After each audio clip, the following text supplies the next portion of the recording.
अस्सलाम वालेकुम dear students, मैं डॉक्टर आसिफ महमूद आपको वेलकम करता हूं अपने YouTube channel doctor Asif lecture में। और हम बात कर रहे हैं कुछ उन टॉपिक्स की जो नेशनल एंटी कैट के सिलेबस में इंक्लूडेड हो गए हैं और वो हम लोगों ने नहीं पढ़े हैं। पॉलीमरेज चेन रिएक्शन की मैंने आपसे बात की, मैंने उसकी वीडियो अपलोड की और क्या ज़बरदस्त आप लोगों ने ओवरवेलमिंग मुझे उसका रिस्पॉन्स दिया, मज़ा आ गया देख के। तो उसके बाद आज मैं जो आपसे बात करने जाऊँगा, दो बड़े इंपॉर्टेंट टॉपिक्स की मैं आपसे बात करूँगा। एक मैं आपसे बात करूँगा जेल इलेक्ट्रोफोरेसिस की और दूसरा मैं आपसे बात करूँगा ऑटोमेटेड डीएनए सीक्वेंसिंग की। तो आज का लेक्चर बड़ा इंपॉर्टेंट होने वाला है, तो आप लोगों को अगर ये दो टॉपिक समझ में नहीं आए तो आप इस लेक्चर को देखिए। शुरू करते हैं हमारा आज का लेक्चर को स्टडी करना। इससे पहले कि हम आज के लेक्चर शुरू करें, मैं आपसे रिक्वेस्ट करूँगा, आपने अब तक अगर मेरे चैनल को सब्सक्राइब नहीं किया है तो काइंडली सब्सक्राइब कीजिए, बेल आइकन को प्रेस कीजिए ताकि जैसे ही मैं कोई नई वीडियो अपलोड करूँ तो आपको उसका लिंक जो है वो मिल जाए। इसके साथ ही साथ अगर आपने अब तक अपने दोस्तों को इस चैनल के बारे में नहीं बताया है तो उनको भी इस चैनल के बारे में बताइए, उनसे भी सब्सक्राइब करवाइए, लाइक करवाइए ताकि ये सिलसिला आगे चलता रहे। ठीक है, तो आज हम बात करते हैं किसकी? आज हम बात करते हैं सबसे पहले जेल इलेक्ट्रोफोरेसिस समझते हैं, क्योंकि जीन सीक्वेंसिंग के अंदर जो ऑटोमेटेड हो या मैनुअल हो उसके अंदर इलेक्ट्रोफोरेसिस भी इस्तेमाल होती है। तो पहले इलेक्ट्रोफोरेसिस की प्रोसेस को समझते हैं और जब हम इलेक्ट्रोफोरेसिस की प्रोसेस को समझ लेंगे तो उसके बाद फिर मैं आपको बताऊंगा कि ऑटोमेटेड डीएनए सीक्वेंसिंग जो है वो किस तरह से की जाती है। ठीक है,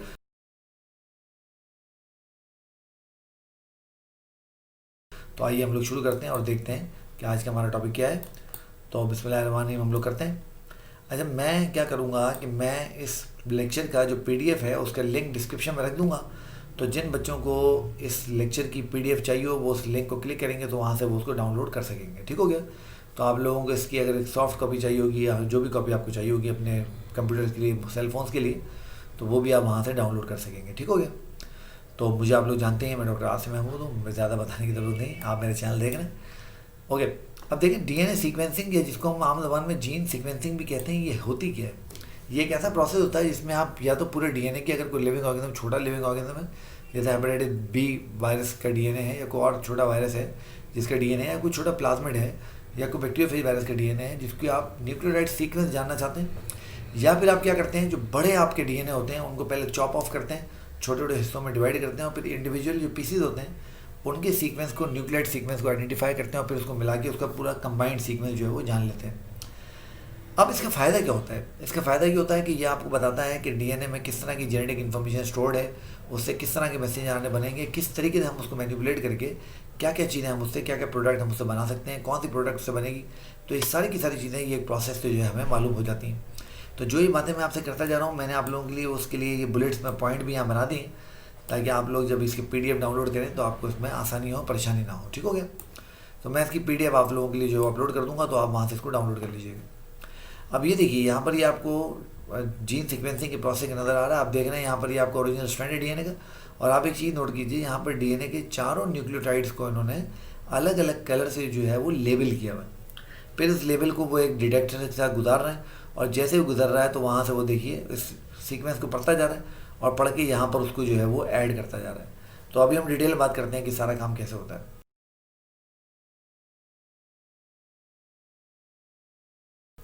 तो जेल इलेक्ट्रोफोरेसिस एक बहुत इंपॉर्टेंट प्रोसेस है। जेल इलेक्ट्रोफोरेसिस के अंदर हम क्या करते हैं, आइए बस एक डायग्राम की मदद से इसको समझ लेते हैं।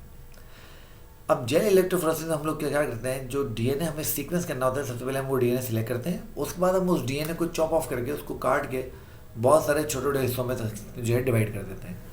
उसके बाद हम लोग क्या करते हैं, उसके बाद हमारे पास जो ये मशीन होती है इसके अंदर बहुत सारे छोटे छोटे वेल्स होते हैं, ये जगह होती है जिसको हम वेल्स कहते हैं। और इन वेल के अंदर, इस मशीन के अंदर एगरोज जेल जो होती है प्रेजेंट होती है और ये हमारे जो सोर्स ऑफ इलेक्ट्रिसिटी होता है उससे कनेक्टेड होता है। तो एक एंड पे इसकी नेगेटिव इलेक्ट्रोड होती है, एक एंड पे पॉजिटिव इलेक्ट्रोड होती है, तो करंट नेगेटिव से पॉजिटिव इलेक्ट्रोड की तरफ जाता है। तो जब हम इसके अंदर से इलेक्ट्रिकल करंट पास करते हैं तो जो बड़े डीएनए के मॉलिक्यूल होते हैं वो कम डिस्टेंस से मूव करते हैं, क्योंकि बड़े हैवी मॉलिक्यूल्स के लिए मूव करना मुश्किल होता है, और जो छोटे साइज के डीएनए मॉलिक्यूल होते हैं वो आगे तक जो है वो चले जाते हैं। इस तरीके से हमें डिफरेंट बैंड्स ऑब्टेन हो जाते हैं एक हमारे सोल्यूशन के अंदर, जैसा कि आपको यहाँ पर ये नज़र आ रहे हैं। तो ये जो बैंड्स आपको डिफरेंट नज़र आ रहे हैं ये हमारे इलेक्ट्रोफोरेसिस के नतीजे में डिफरेंट जो है वो बैंड्स हमारे जो है प्रोड्यूस हो जाते हैं। ठीक हो गया? अभी कैसे होता है एक एक करके समझ लेते हैं। तो देखिए, सबसे पहले हमें क्या करना पड़ेगा, सबसे पहले हमें जेल इलेक्ट्रोफोरेसिस के अंदर जो डीएनए होगा उसको स्मॉल स्मॉल फ्रेगमेंट्स के अंदर काटना पड़ेगा। ठीक हो गया? उसके बाद जब हम उसको छोटे छोटे प्रोसेस पीसीस के अंदर काट लेते हैं, आप समझ रहे हैं ऑब्वियसली कि जब भी हमें डीएनए को छोटे छोटे पीसीज के अंदर काटना है तो हमें उसके लिए रिस्ट्रिक्शन एंजाइम इस्तेमाल करना पड़ेंगे। तो रिस्ट्रिक्शन एंजाइम की मदद से हम बड़े डीएनए को छोटे छोटे डीएनए के अंदर कट कर लेते हैं। तो ये हॉरिजॉन्टल जेल इलेक्ट्रोफोरेसिस है। मैं आपको डायग्राम दिखाता हूँ थोड़ी देर में वापस। ये देखिए उसके बाद क्या होता है। तो सबसे पहले आपने क्या किया, सबसे पहले आपने लॉन्ग फ्रेगमेंट ऑफ डीएनए को चॉप किया छोटे डीएनए में। उसके बाद आपने क्या किया, उन डीएनए मॉलिक्यूल्स को प्लेस कर दिया इलेक्ट्रोफोरेसिस की जो हमारी मशीन है उसमें छोटे छोटे स्लॉट्स होते हैं, छोटे छोटे चेम्बर्स होते हैं जिनको हम कहते हैं वेल्स। तो उन वेल के अंदर जो है हम उसको जो है वो डाल देते हैं, ये वेल के अंदर। अब ये जो इलेक्ट्रोफोरेसिस के जो चेम्बर है इसके अंदर आमतौर पर एगरोज जेल इस्तेमाल किया था, पर कभी कभी इसमें पॉलीएक्राइलमाइड एक जो है केमिकल होता है उसको भी हम यूज़ करते हैं। ठीक है, उसके बाद क्या होता है, मैंने आपको बताया इसमें से इलेक्ट्रिकल करंट पास किया जाता है। वो इलेक्ट्रिकल करंट नेगेटिव पोल से पॉजिटिव पोल की तरफ जो है मूव करता है। जैसा कि आप इस डायग्राम में भी देख रहे हैं कि यहाँ पर ये नेगेटिव पोल है और ये पॉजिटिव पोल है, और जब करंट पास होगा ये हमें वेल नज़र आ रहे हैं। देखिए ये रहा वेल, सैंपल हमने इसमें डाल दिया। तो जब करंट पास होगा तो ये नेगेटिव से पॉजिटिव पोल की तरफ जाएगा, ये नेगेटिव से पॉजिटिव पोल की तरफ जाएगा। अब इसमें जो डीएनए मॉलिक्यूल बड़े होंगे, जो हैवी होंगे, जिनका मॉलिक्यूलर वेट ज़्यादा होगा वो कम डिस्टेंस में मूव करेंगे, और जिनका मॉलिक्यूलर वेट कम होगा जो कि लाइट होंगे वो ज़्यादा डिस्टेंस में मूव करेंगे। तो जो ये आपको शुरू वाले नज़र आ रहे हैं ये वो हैं जो बहुत आगे मूव नहीं कर सके, और ये जो आपको बहुत आगे नज़र आ रहे हैं ये वो लाइट वाले हैं जो बहुत आगे चले गए, और जो इन दोनों के दरमियान में है वो बीच में रह जाएंगे, ऐसे होगा। तो अब देखें क्या होगा। फर्स्ट लॉन्ग फ्रेगमेंट डीएनए, ये तो हमने बात कर ली। ये आपको मशीन आपको नज़र आ रही है ना, this is the electrophoresis machine. आप देख रहे हो ये पावर सप्लाई के साथ यानी इलेक्ट्रिकल डिवाइस लगी हुई है। ये नेगेटिव चार्ज है, ये पॉजिटिव चार्ज है, और करंट नेगेटिव से पॉजिटिव चार्ज की तरफ जाएगा। अच्छा, जो बिगेस्ट और हैवीएस्ट पार्टिकल्स होते हैं डीएनए के do not move easily through the gel, वो आसानी से मूव नहीं कर पाते, तो ज़्यादा दूर तक मूव नहीं करते हैं, एंड वाइस वर्सा। और जो छोटे होते हैं वो आगे तक चले जाते हैं। जो इंटरमीडिएट साइज पार्टिकल होते हैं वो भारी और हल्कों के दरमियान कहीं जो है आ जाते हैं, और ये जो है बैंडेड पैटर्न प्रोड्यूस करता है जेल के ऊपर, मैंने आपको बताया। अब आप ये जो बैंडेड पैटर्न आपको एगरोज जेल में आपके पास आ गया, अब आपने जो भी करना है इसको जल्दी से करना है, अदरवाइज ये जो डीएनए के पीसेज है ना ये उस जेल के अंदर डिजॉल्व हो जाते हैं। तो आपने जो भी करना है बहुत जल्दी करना है। अब आप इसको डायरेक्ट इस जेल के अंदर भी स्टडी कर सकते हो। ठीक है, ये जो आपका बैंडेड पैटर्न आ गया, आप देख रहे हो कि ये आपका नेगेटिव पोल था, ये आपका पॉजिटिव पोल था, ये आपके वेल से यहाँ पे आपने इनको डाला, करंट पास किया, और ये बैंडेड पैटर्न आप बन गए, नेगेटिव से पॉजिटिव तरफ हम जा रहे हैं। तो जो ज़्यादा दूर जा रहे हैं वो स्मॉलर डीएनए होंगे, जो बिल्कुल नज़दीक रह गए वो हैवियर डीएनए होंगे, और जो दरमियान में आ गए वो इंटरमीडिएट साइज के डीएनए होंगे। तो अब होता क्या है, अब होता ये है कि अब आप इसको चाहें तो डायरेक्ट यहाँ से भी स्टडी कर सकते हैं, या आप क्या कर सकते हैं, नाइट्रोसेल्यूलोज मेम्ब्रेन के ऊपर इनको रख के और फिर नाइट्रोसेल्यूलोज मेम्ब्रेन पे कॉपी करके उस पर एक्सरे डाल के उसकी एक्सरे फिल्म पे भी आप इसको देख सकते हैं। कैसे, आइए मैं आपको दिखाता हूँ। ये देखिए अब यहाँ पे इन्होंने क्या किया, ये आपका इलेक्ट्रोफोरेसिस जेल चैम्बर है, यहाँ पे इन्होंने ये नाइट्रोसेल्यूलोज के मेम्ब्रेन यानी फिल्टर रखा हुआ है, और इस फिल्टर ने सारे के सारे पैटर्न जो है अपने ऊपर कॉपी कर लिए हैं। उसके बाद उन्होंने इसको क्या किया, इसको आपने जो है वो क्या कहना चाहिए, उसको एक अच्छी टर्म उसके लिए इस्तेमाल करनी चाहिए हमें, इसी समझ लें आप, रेडियो लेबल्ड आपने को केमिकल्स पे डाल दिए, और उस रेडियो लेबल्ड केमिकल जो है वो डीएनए के पार्टिकल से अटैच हो गया। फिर आपने जब उसके ऊपर एक्सरे डाली, एक्सरेज पास की, तो इस तरह की एक्सरे फिल्म आपके पास ये बैंडेड अपीयरेंस के साथ आपको नज़र आ गई है। तो डायरेक्ट जेल चैम्बर में भी स्टडी किया जा सकता है, और उस तरह से इसको उस पर लिया भी जा सकता है। ठीक हो गया। तो ये इलेक्ट्रोफोरेसिस का प्रोसेस है, इस तरीके से इलेक्ट्रोफोरेसिस प्रोसेस जो है वो रन होता है। अब आप देख रहे हैं इलेक्ट्रोफोरेसिस के प्रोसेस के जरिए में हुआ गया, आपको एक बैंड नज़र आ गया। अगर आपको कोई मोटा बैंड नज़र आएगा तो उसका मतलब है वहाँ पर सेम साइज़ के बहुत सारे डीएनए एक साथ जमा हो गए, और अगर आपको कोई पतला बैंड नज़र आएगा तो उसका मतलब है वहाँ पर जो डीएनए है उस साइज़ के वो कम है, इसलिए वो बैंड जो है बहुत जो है वो थिन बनी है। तो थिक बैंड रिप्रेजेंट करते हैं कि वो ज़्यादा वहाँ पर डीएनए के फ्रेगमेंट मौजूद हैं, और जो थिन बैंड है वो रिप्रेजेंट करते हैं कि वहाँ पर डीएनए के कम फ्रेगमेंट्स हैं। याद कर लीजिए, अगर आप इन बैंड्स को फर्दर जो है वो स्टडी करना चाहते हैं तो आप इस बैंड को निकालते हैं, उसको कट करते हैं, फिर इलेक्ट्रोफोरेसिस के प्रोसेस में डाल देते हैं, उससे नया बैंड पैटर्न जो है वो आप बना सकते हैं। तो इस तरह बहुत सारे काम आप कर सकते हैं। तो ये देखिए रिजल्ट ऑफ इलेक्ट्रोफोरेसिस क्या होगा। Now it can be observe that some bands are thicker which mean they are high concentration of same size DNA fragments, and some are thin which mean they are low concentration of the same size fragments of DNA. ये हमने आपसे बात की।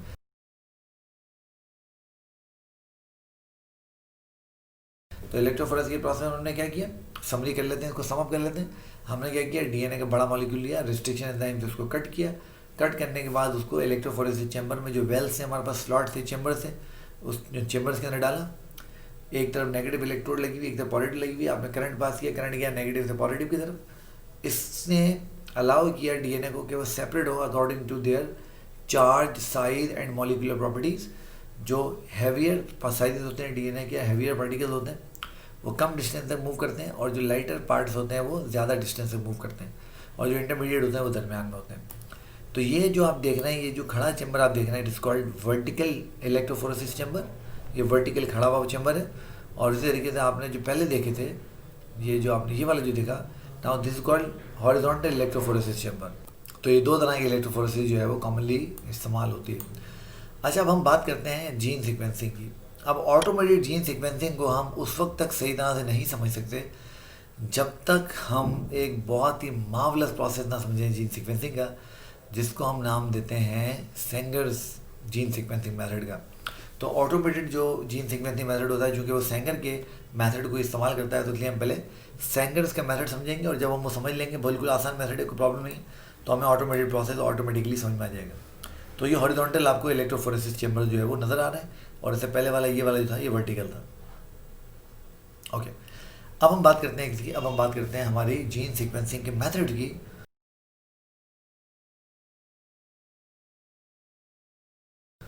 तो gene sequencing का method शुरू करने से पहले मैं आपसे रिक्वेस्ट करूंगा, अगर आपने अब तक मेरे चैनल को सब्सक्राइब नहीं किया तो काइंडली मेरे चैनल को सब्सक्राइब कीजिए, बेल आइकन को जरूर प्रेस कीजिए, ताकि जो भी नई वीडियो आए तो उसका नोटिफिकेशन आपको मिलता जाए।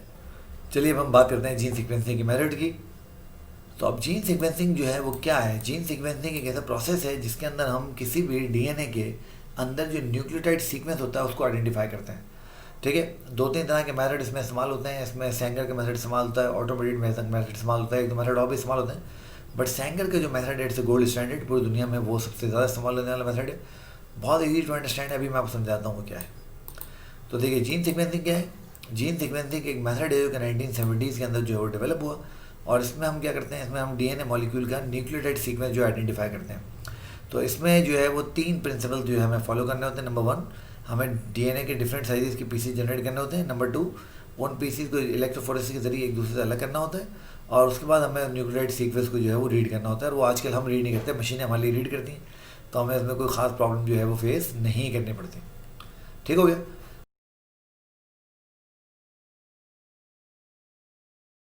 तो जीन सीक्वेंसिंग का जो मेथड है, मैंने आपको बताया, सबसे जो कॉमन इसका मेथड है दुनिया में इस्तेमाल होता है वो सेंगर कोल्सन मेथड, या जिसको सिर्फ सेंगर मेथड भी कहते हैं, वो इस्तेमाल किया जाता है। इसको फ्रेडरिक सेंगर ने और एंड्रयू कोल्सन ने 1977 में इन्वेंट किया था, और ये इतना ज़बरदस्त था कि सिर्फ 3 साल के अंदर अंदर ही इनको जो है वो इसके ऊपर नोबेल अवार्ड भी अवार्ड किया गया। हालांकि आपको मालूम है नोबेल अवार्ड इतनी जल्दी अवार्ड नहीं किए जाते हैं, एक टाइम लगता है, 10-12-15 साल 20 साल के बाद लोगों को उनके किसी वर्क पे, किसी रिसर्च पे, किसी डिस्कवरी पे नोबेल अवार्ड किए जाते हैं, मगर देखिए इनको सिर्फ 30 साल ही नोबेल अवार्ड कर दिया गया। अच्छा, ये जो मेथड होता है इसको डाइडिऑक्सी मेथड भी कहते हैं, मैं अभी आपको समझाता हूँ क्यों कहते हैं, और उसको चेन टर्मिनेशन मेथड भी कहते हैं। वो क्यों कहते हैं वो भी मैं आपको बताता हूँ, तो थोड़ी देर में मैं आपको समझाता हूँ कि ये क्या है। अब जो फ्रेडरिक सेंगर थे वो बहुत ज़बरदस्त बायोकेमिस्ट थे, और उनकी जो सारी की सारी कामयाबी छुपी हुई थी वो एक चीज़ में छुपी हुई थी। उन्होंने न्यूक्लियोटाइड्स को मॉडिफाई किया।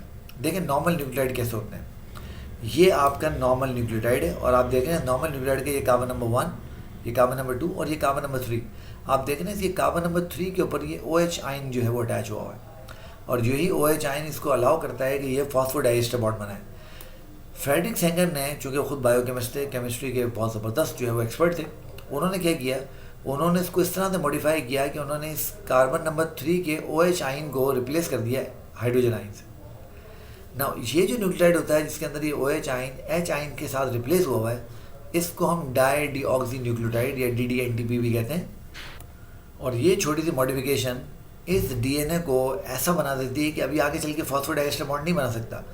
तो ये खुद तो किसी भी न्यूक्लियोटाइड चेन में जाके इनकॉर्पोरेट हो जाते हैं, फॉस्फोडाइएस्टर बॉन्ड बना लेते हैं, बट अपने बाद वाले न्यूक्लियोटाइड के साथ फॉस्फोडाइएस्टर बॉन्ड नहीं बनाते, क्योंकि ये केमिकली मॉडिफाई हुआ है। तो जिस जगह डाई न्यूक्लियोटाइड आके अटैच होगा वहाँ पर एप्लीकेशन का प्रोसेस स्टॉप हो जाएगा। तो ये बहुत कमाल का प्रोसेस, चूँकि यहाँ पर इस न्यूक्लियोटाइड के आने की वजह से रेप्लिकेशन का प्रोसेस जो है स्टॉप हो जाता है, इसलिए हम इसको चेन टर्मिनेशन मेथड भी जो है वो कहते हैं। ठीक है, अब हम इसको समझ लेते हैं, बिल्कुल आसान प्रोसेस है कि कैसे होता है, बिल्कुल इजीली हम इसको समझ लेंगे। आइए को देख लेते हैं।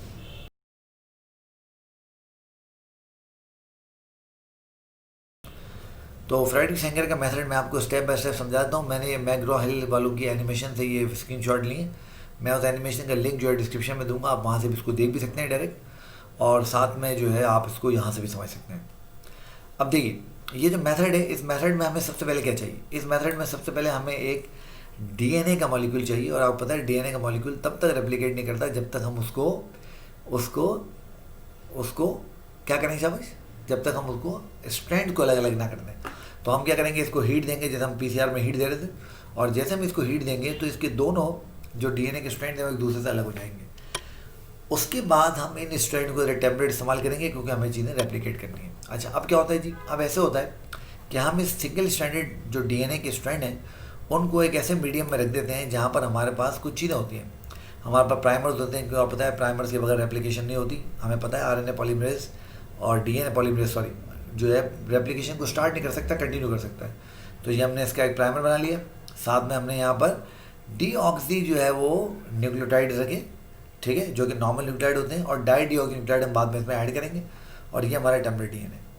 अब क्या होता है, अब अलाउ किया जाता है कि इस प्राइमर को कि अटैच हो किसके साथ, डीएनए मॉलिक्यूल। मैं आपको दिखाता हूँ, ये देखिए। अब इसमें साथ में क्या किया गया कि guanine di deoxy nucleotide, cytosine di deoxy nucleotide, adenine di deoxy nucleotide और thymine di deoxy nucleotide add किए जाते हैं। ठीक हो गया। और याद है ना आपको, जहाँ पर ये न्यूक्लियोटाइड आके अटैच होंगे वहाँ पर रेप्लिकेशन का प्रोसेस स्टॉप हो जाएगा।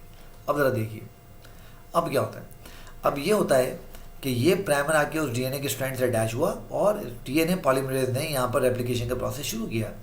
आप देख रहे हैं जी के सामने आके सी अटैच हुआ, जी के सामने आके सी अटैच हुआ, सी के सामने जी अटैच हुआ, टी के सामने ए अटैच हुआ, इस तरह फिर ए के सामने टी आके अटैच हुआ। ये देखें, ये ए टी रहा टी, ये रहा सी, ये रहा जी, सारे आपको यहाँ पर नजर आ रहे हैं। अब देखिए, अब हुआ क्या कि इस गुआनिन न्यूक्लियोटाइड के सामने जो आपका न्यूक्लियोटाइड आगे अटैच हुआ वो आपका नॉर्मल न्यूक्लियोटाइड नहीं था, it was di deoxy nucleotide. और चूंकि ये अपने आप को तो इनकॉर्पोरेट कर सकता है चेन में, मगर खुद किसी के साथ बॉन्ड नहीं बना सकता, तो इसलिए देखें इसके बाद जितने भी न्यूक्लियोटाइड आगे इसके साथ अटैच होने की कोशिश करेंगे ये उनको रिपेल कर देगा, उनको भगा देगा, उनको अपने साथ अटैच नहीं होने देगा। नतीजा क्या होगा कि ये हमारा डीएनए का जो मॉलिक्यूल है इसकी रेप्लिकेशन यहाँ पर टर्मिनेट हो जाएगी।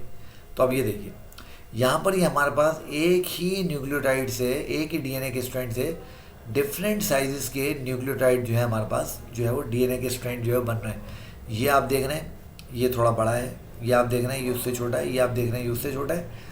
तो इस तरीके से डिफरेंट लेंथ के हमारे पास जो है वो डीएनए के सेगमेंट बन जाते हैं। उसके बाद हम क्या करते हैं, उसके बाद हम इन डीएनए के फ्रेगमेंट्स को जो बने हैं उनको हम करवाते हैं इलेक्ट्रोफोरेसिस प्रोसेस में एक दूसरे से अलग अलग। तो डाई डीऑक्सी जो हमारे पास गुआनिन वाले थे हम उसको अलग चेंबर में डालते हैं, साइटोसिन वालों को अलग, एडेनिन वालों का अलग और थायमिन वालों का अलग, और उसके बाद हम इसमें से इलेक्ट्रोफोरेसिस में करंट पास करते हैं। और अभी हमने बात की कि करंट नेगेटिव एंड से पॉजिटिव एंड की तरफ पास होगा। तो देखिए, जैसे ही करंट पास हुआ तो ये एक दूसरे से अलग अलग हो गए। अब उसके बाद क्या होता है, एक ऑटोमेटेड कंप्यूटर मशीन लगी हुई होती है जो इस सीक्वेंस को रीड करती रहती है। अब देखें, सबसे पहले हमें यहाँ पे क्या मिल रहा है, साइटोसिन, फिर क्या मिल रहा है, साइटोसिन, उसके बाद क्या मिल रहा है, थायमिन, फिर क्या मिल रहा है, एडेनिन। तो ये न्यूक्लियोटाइड अपने लेंथ की बेसिस पे, वो जो डीएनए डिफरेंट लेंथ के बने उनकी बेसिस पे अलग होते जा रहे हैं ना। तो जैसे जैसे ये अलग होते जाएंगे वैसे वैसे हमें जो है इसके बैंड मिलते जाएंगे। तो साइटोसिन वाला, थायमिन वाला, एडेनिन वाला ना, CCTA ये सीक्वेंस बनना चाहिए। ये ज़रा सीक्वेंस देखिए, CCTA आ रहा है सीक्वेंस वही वाला। फिर आप देखिए उसके बाद हमारे पास क्या है, उसके बाद हमारे पास G है, फिर C है, फिर C है, तो उसके बाद देखें फिर G होगा, फिर C होगा, फिर C होगा, और उसके बाद देखिए आखिर में हमारे पास क्या है, आखिर में हमारे पास G है और फिर A है। तो देखिए आखिर में हमारे पास G आ गया और A आ गया। तो अब देखिए यहाँ पर ये डिफरेंट लेंथ के डीएनए फ्रेगमेंट बने हैं, और ये इसलिए बने हैं क्योंकि इनके अंदर ये जो आपको डिफरेंट कलर के ये न्यूक्लियोटाइड नज़र आ रहे हैं, ये हमारे डाई डीऑक्सी न्यूक्लियोटाइड हैं, जिन्होंने एक ही डीएनए को डिफरेंट लेंथ के ऊपर रेप्लिकेट करा के छोटे से बड़े की तरफ वो जाते जा रहे हैं। तो आप देख रहे हो जो सबसे छोटे सेगमेंट थे वो सबसे आगे मूव कर गए, क्योंकि हमने पढ़ा इलेक्ट्रोफोरेसिस में जो सबसे छोटे पीसेस होंगे वो सबसे आगे मूव करेंगे, और जो सबसे बड़े पीस होंगे वो सबसे पीछे रह जाएंगे। तो इस तरीके से फिर वो एक कंप्यूटराइज मशीन लगी होती है, वो एक लेज़र स्कैनर होता है, वो इसको जो है पूरे सीक्वेंस को जो पढ़ता जाता है, आइडेंटिफाई करता जाता है, और आखिर में आपको कंप्यूटर में एक पूरा सीक्वेंस जो है इस तरह से प्रिंट करके, इस तरह से कॉपी करके आपको दे देता है, और आप पता लग जाता है कि आपके डीएनए का एग्जैक्ट सीक्वेंस जो है वो क्या है। तो ये जो मेथड है, और ये बड़ा सिंपल मेथड है, आपने बड़ी आसानी से आपने समझ लिया होगा, बहुत कमाल का मेथड है। इसको हम कहते हैं सेंगर्स डीएनए सीक्वेंसिंग मेथड। ठीक हो गया।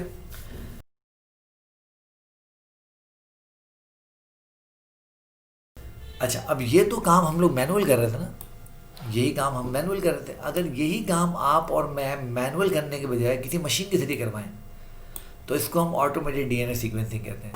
तो ये done by automated DNA sequencing machine, ये मशीन करती है। और याद कर लीजिए, मैंने आपको सैंगर मेथड इसलिए समझाया है कि ये सैंगर मेथड को ही फॉलो करते हैं। अब आप समझ जाएंगे कि जब मशीन इसको करेंगी, ह्यूमन उसमें एरर का चांस होता है, मशीन में एरर का चांस कम होता है, तो क्वालिटी और स्पीड जो प्रोसेस की है वो दोनों जो है इसमें इंप्रूव हो जाती हैं, बढ़ जाती हैं। और इसके अंदर मैंने आपको जो बताया अल्ट्रावायलेट लेजर डिटेक्टर्स लगे होते हैं, तो जब वो फ्रेगमेंट बन जाते हैं तो खुद ही वो जो है उसको कलर को आइडेंटिफाई करके पूरा जो है वो चार्ट जो है इस तरह से बना लेते हैं। अब यहाँ पर आप देख रहे हो, ये आप देखें, ये डिफरेंट आपके पास जो है कलर के आपके पास देखें, एडेनिन वाले ग्रीन वाले हैं, साइटोसिन वाले ब्लू हैं, ग्वानिन वाले ऑरेंज हैं और थायमिन वाले पर्पल हैं। तो ये देखें जैसे जैसे ये, तो आप देखें जैसे जैसे ये गुजरते जा रहे हैं वैसे वैसे ये लेज़र डिटेक्टर इनको डिटेक्ट करता जा रहा है और डिटेक्ट करके ये आपको बताता जा रहा है सीक्वेंस क्या है, AGTTGA। तो इस तरीके से ये पूरा सीक्वेंस जो है आपको कॉपी करके जो है वो दे देते हैं, इस तरह से होता है। तो इस तरीके से आप किसी भी डीएनए मॉलिक्यूल को मशीन्स के जरिए सीक्वेंस कर सकते हैं। तो जो सैंगर मेथड मैंने आपको वर्बली समझाया है, वही काम अगर मशीन करेंगी तो हम उसको ऑटोमेटिक डीएनए सीक्वेंसिंग कहेंगे, कोई कमाल की बात नहीं। और आपको पता है जब वो डीएनए को सेगमेंट कर लेती हैं, सीक्वेंस कर लेती हैं, तो किस तरह के चार्ट बनाती हैं, देखिए इस तरह के चार्ट बनाती हैं। तो ये आपको पूरा न्यूक्लियोटाइड सीक्वेंस इसका नज़र आता जा रहा है, नज़र आ रहा है। तो बेटा ये ऑटोमेटिक डीएनए सीक्वेंसिंग का मेथड है और ये ऑटोमेटिक डीएनए सीक्वेंसिंग का प्रोसेस है। तो मैं उम्मीद करता हूँ कि ऑटोमेटिक डीएनए सीक्वेंसिंग का मतलब आपका हल हो गया होगा और बिल्कुल आप आसानी से सारी चीज़ समझ गए होंगे।